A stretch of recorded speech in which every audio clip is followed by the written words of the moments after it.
সবই building pass করবার জন্য, প্ল্যান পাস করার জন্য ব্যস্ত, কারণ টাকা পাবে। বিধাননগর, নিউ টাউন সহ বিভিন্ন জায়গায় বেআইনি নির্মাণ করে আবার ইলেকট্রিক কানেকশানও পেয়ে যাচ্ছে।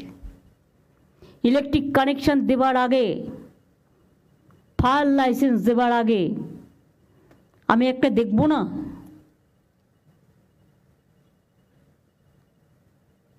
Let them submit all the paper on online, no problem. একটা অনলাইন পোর্টাল আমাদের অনেক ছিল, কিন্তু যদি কার্যকরী না হয়ে থাকে আরও স্ট্রং রাফ ভাষায় করো, যে ভাষাটা শুনলে কথা হবে। আর কিছু কিছু land mafia, I am sorry to say,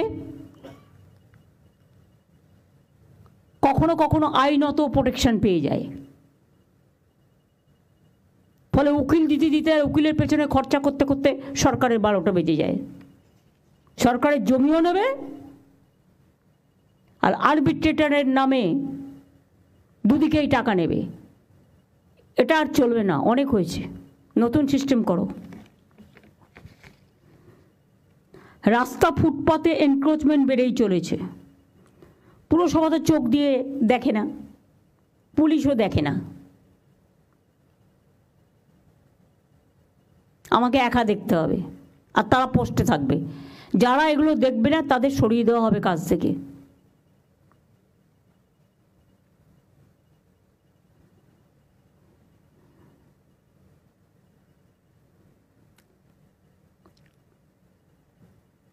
unauthorised parking, রাস্তা আটকে গাড়ি, অটো, টোটো দাঁড়িয়ে থাকছে, ট্রাফিক জ্যাম হচ্ছে, অ্যাক্সিডেন্ট হচ্ছে, কিন্তু পুলিশ দেখেও দেখে না। আমি বললে তখন একবার সেফ ড্রাইভ সেভ লাইফ করে 7 দিন দেখানোর জন্য, তারপরে আবার যেমন ঘুমিয়ে পড়ার আবার ঘুমিয়ে পড়ে। রাস্তার জন্য 16,000 কোটি টাকা দেওয়া হয়েছে। 5 বছর তো নির্মাণকারী সংস্থার সেটাকে দেখার দরকার। কারা দেখছে না? তাদের লিস্ট আমরা ব্ল্যাক লিস্টেড করে তার কাছ থেকে পেনাল্টি নিয়েছি? নিইনি। তার কারণ ভাবে গভর্নমেন্টের টাকা ও যায় যাক, এটা হবে না। গভর্নমেন্টের 1 পয়সার দাম অনেক, মনে রাখবেন, এটা মানুষের টাকা। দিনের বেলায় বিভিন্ন জায়গায় স্ট্রিট লাইট জ্বলছে, কেউ দেখেও দেখে না। জল পড়ে যাচ্ছে, দেখেও দেখে না। সব জায়গায় একটা টাইম করে দাও স্ট্রিট লাইটের, 5:30 থেকে ইভিনিংয়ে সকাল 5:30। তার বেশি যদি জ্বলে সেই ডিপার্টমেন্টকে টাকাই দেবো না। টাকা দেওয়া হচ্ছে বিদ্যুৎ ডিপার্টমেন্টের নামে, টাকাটা অন্য খাতে খরচ করছে, বিদ্যুৎ ডিপার্টমেন্টের খাতে খরচ করছে না। এবং আমরা প্রায় 7 কোটি লোককে আমরা 3 মাসে 75 ইউনিট ফ্রিতে বিদ্যুৎ দিই। এতে আমাদের অনেক খরচ হয়। এই সংখ্যাটা অনেকেই জানতেন না, এবং যারা পায় তারাও হয়তো জানবে না। এটা বড় জেস্চার। বিদ্যুৎকে তো টাকা দিতে দিতে আমাদের ভান্ডার শেষ হয়ে যাচ্ছে। দুর্গাপুরের হালও খুব খারাপ, ওয়ার্ডগুলো কোনো কাজ করছে না। ওই যে কাউন্সিলর নেই যেখানে, সেখানে একটা ফর্মুলা বের করো। ববি, তুমি সিএসের সাথে বসে একটা ফর্মুলা বের করে ইমিডিয়েট আমায় দেবে। সেই এলাকাগুলো কেউ দেখছে না। বিউটিফিকেশানে এত বিউটিফিকেশান হয়েছে, এত টাকা খরচ করেছে, কিন্তু তার কোনো মেনটেনেন্স নেই। যত্নটা তো করতে হবে। নিজের শরীর যত্ন করব, নিজে ভালো ভালো জামা কাপড় পরবো, বড় বড় রেস্টুরেন্টে খেতে যাব, যেতেই পারে, কিন্তু আমার জায়গাটাকে দেখবো না। আমার ঘরটা তো আমার জায়গা, যেখানে আমি কাজ করি, সেটাকে অবহেলা করব। শর্ট সার্কিট হচ্ছে বেশি, কারণ কেউ দেখে না, জাস্ট অবহেলা, নেগলিজেন্স। ইলেকট্রিক ডিপার্টমেন্টকেও অরূপ আমি বলবো সিনসিয়ারলি দেখতে হবে। শর্ট সার্কিট তোমাদের মধ্যে পড়ে না মানে? মিউনিসিপ্যালিটির মতো করে মিউনিসিপ্যালিটিকে দেবে না। মিউনিসিপ্যালিটির সাথে এটা পাওয়ার ডিপার্টমেন্ট দেখবে। মিউনিসিপ্যালিটি যারা ময়লা তোলে না, তারা তোমার কারেন্টের শর্ট সার্কিট হচ্ছে কিনা দেখবে, তারা তো টাকা খেতে ব্যস্ত। এইসব আমি এখনো মনে করি এই অযোগ্য লোকেদের দিয়ে কাজ করানো উচিত নয়।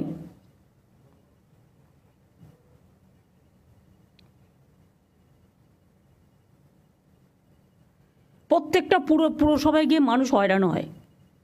আমরা সব সার্টিফিকেট অনলাইন করে দিয়েছি, তারপরও মানুষকে mutation, income certificate, trade licence সব কিছুর জন্য হ্যারাস হতে হয়। কাজ করছে না পুরসভা, রাগ হচ্ছে আমাদের উপরে, গভর্নমেন্টের ফেস নষ্ট হচ্ছে। আমি তাকে কেন প্রোটেকশন দেব? গভর্নমেন্ট অনেক করেছে, এনাফ। এবার কিন্তু পেনাল্টি করব। ভালো করে ভিজিলেন্স করলে সব বেরিয়ে আসবে কে কোথা থেকে কত নিয়েছে।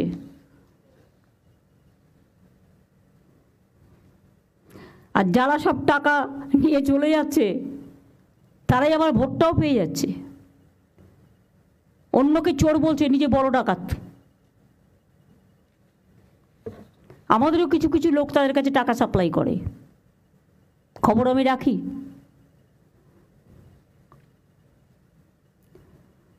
মিউটেশন অকারণে দেরি করা বন্ধ করতে হবে, আদারওয়াইজ অ্যাকশন হবে, পেনাল্টি হবে। যে করছে না তার বিরুদ্ধে, সে যেই হোক। নিয়মের বাইরে কোনো ডেভেলপমেন্ট ফি নেওয়া যাবে না। হঠাৎ করে রবি ঘোষ একদিন অ্যানাউন্স করে দিল কোচবিহারে ট্যাক্স বাড়ানো হলো। তুমি কি ভাই ট্যাক্স বাড়ানো? কোনো মিউনিসিপ্যালিটি সরকারের পারমিশন ছাড়া ট্যাক্স বাড়াতে পারবেন না, এটা আপনার করে খাওয়ার জায়গা নয়। Please understand. ট্রেড লাইসেন্স দেওয়ার আগে এনকোয়ারি করে দেখে নিতে হবে যাকে তাকে ট্রেড লাইসেন্স দিয়ে দিচ্ছে টাকার বদলে। ভাই অনলাইন থাকা সত্ত্বেও লোককে কেন হ্যারাস হতে হচ্ছে আমি সেটা জিজ্ঞেস করছি। অনলাইন থাকা সত্ত্বেও যে হ্যারাস হবে, একটা ওয়েবসাইট, একটা অ্যাপ করে দেবে, সেখানে সে কমপ্লেন করলেই সঙ্গে সঙ্গে যেখানে হ্যারাস হচ্ছে তাকে ডেকে তার বিরুদ্ধে পেনাল্টি হবে। Right two information, right two commission, এগুলো তো আছে আমাদের। রাইট টু ওয়ার্ক, আমাদের কমিশন আছে। রাইট টু পাবলিক সার্ভিস আছে। তো পাবলিক সার্ভিসটা অ্যাপ্লাই হচ্ছে না কেন? একজন কমিশনারের অবস্থাকে টাকা নিচ্ছে, চলে যাচ্ছে, অ্যাপ্লাই হচ্ছে না কেন? কটা কেসে অ্যাপ্লাই হয়েছে?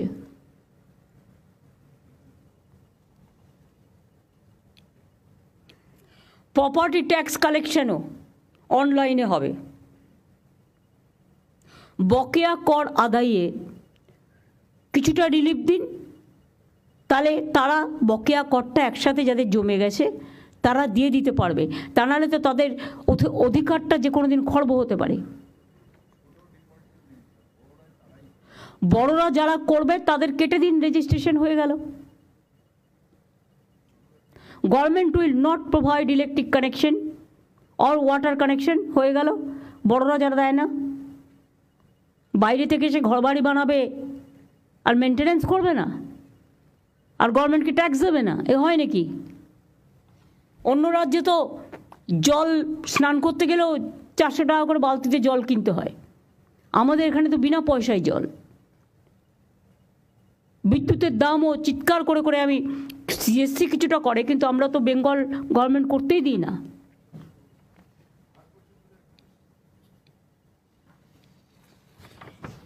আমি এটা গোপালিকার হাতে দিচ্ছি, এই ইনস্ট্রাকশনটা থাকবে সবার জন্য। দিয়ে দাও গোপালিকার হাতে, আর এগুলো রেখে দাও। বেস্ট পারফরমেন্স এরা কী করেছে দেখে নাও, তাহলে প্রত্যেকটা জায়গায় এইভাবে। এই যে হাওড়ারটাও দিয়ে দিলাম, এগুলো আমি যতটা জোগাড় করতে পেরেছি। এই যে রাজারহাট এনক্রোচমেন্ট করেছে, কেন করেছে, কিভাবে করেছে, ওদের অন্য জায়গায় শিফট করো। 355 প্রিন্স আনোয়ারশা রোড, যাদবপুর থানা। একপাশের রাস্তাটি গল্ফ গ্রিন থানার অধীনে। পুরসভার 93 ওয়ার্ড, বড় 10, লর্ড বেকারি মোড়। 29 কাঠা মূল্যবান জমি। জমিটি তথ্য সংস্কৃতি দপ্তরের। জমিটি সাংসদ সৌগত রায় 2018 সালে একবার জবরদখল মুক্ত করার চেষ্টা করেও ব্যর্থ হন। এটা এনকোয়ারি হবে, খুঁজে দেখো কে করেছে ইচ্ছা মতো। তথ্য সংস্কৃতি পাঁচিল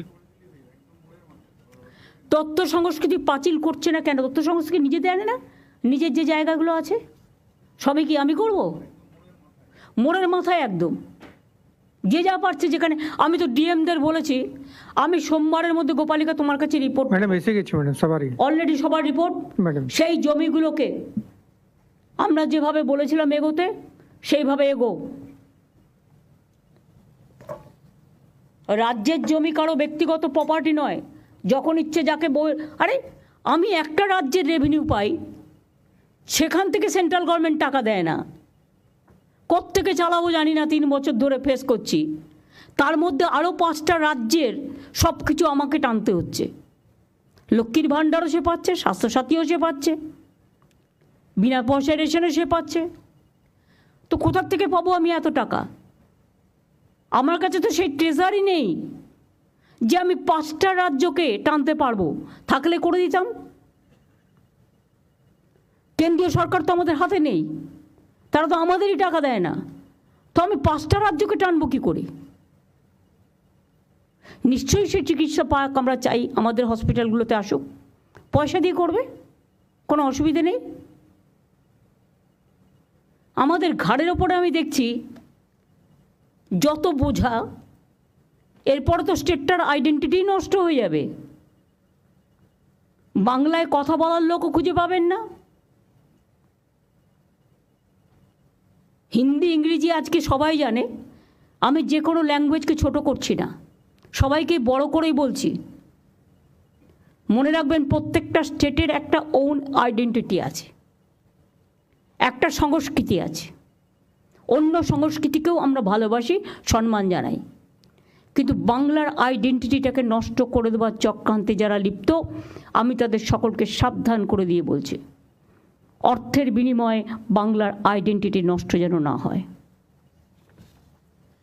this is my first and last word. এটাও তদন্ত হবে ইন আইএনসি ডিপার্টমেন্ট। দিয়ে দাও।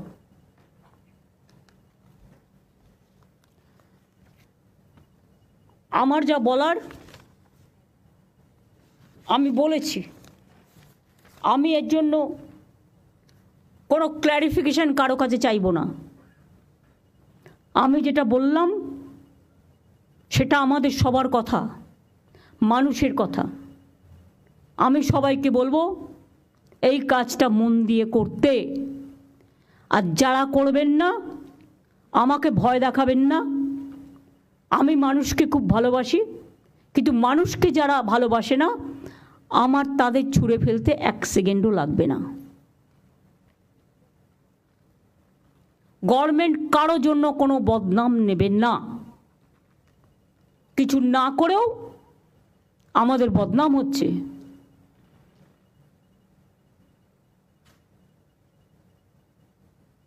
বাংলার আইডেন্টিটিটাকে বিক্রি করে দেওয়া হচ্ছে টাকার বিনিময়ে। এটা যেন না হয়। আশা করি আমার কথা সবাই শুনেছেন, জেলাগুলোও মন দিয়ে শুনেছেন, মিউনিসিপ্যালিটিগুলোও শুনেছেন। শুধু একটা ওয়ে আউট বের করো, যেখানে কাউন্সিলর নেই সেই কাজটা কি করে করবে। আর এসডিও যেখানে দায়িত্ব দিয়েছে, কেন তিনি কাজ করছেন না, শোকজ করবে।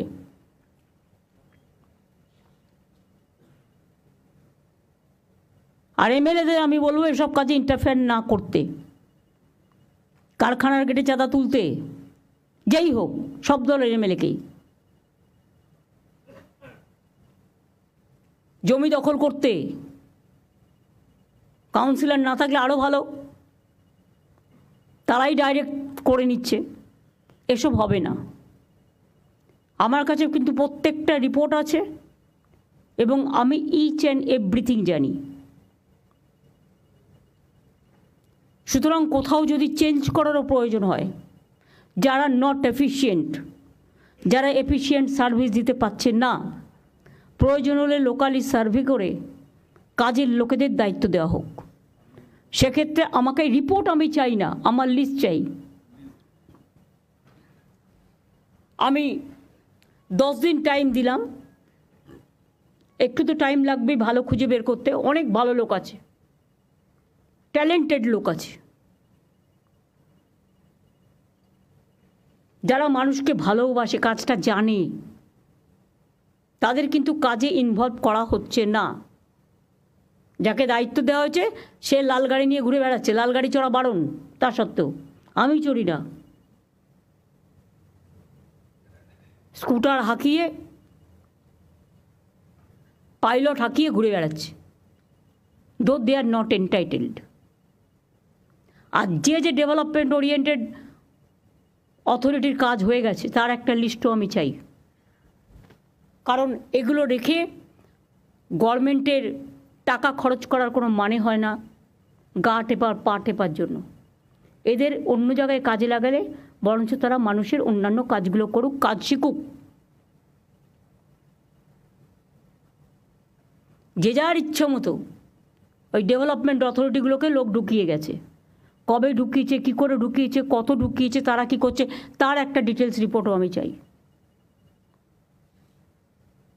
এবং এখানে আলাপনকেও আমি একটু বলছি এই অথরিটিগুলোর ব্যাপারে, ডিটেলসটার ব্যাপারে তুমিও একটু কাজ করবে, তুমি একটু হেল্প করবে, গোপালিকা একা পারবে না, ডিটেলস নিয়ে আমাকে দেবে। তারপরে সরকারিভাবে যা দায়িত্ব নেওয়ার আমি নেব। এসজেডিএ অলরেডি ভেঙে দেওয়া হয়েছে, ডিএমের হাতে দায়িত্ব দেওয়া হয়েছে।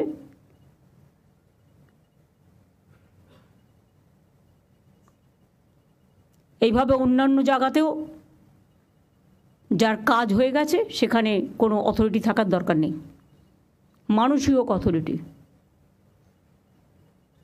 আমার সেলফ হেল্প গ্রুপে মেয়েরা খুব ভালো কাজ করে, ছেলেরাও, আশার মেয়েরা কত ভালো কাজ করে।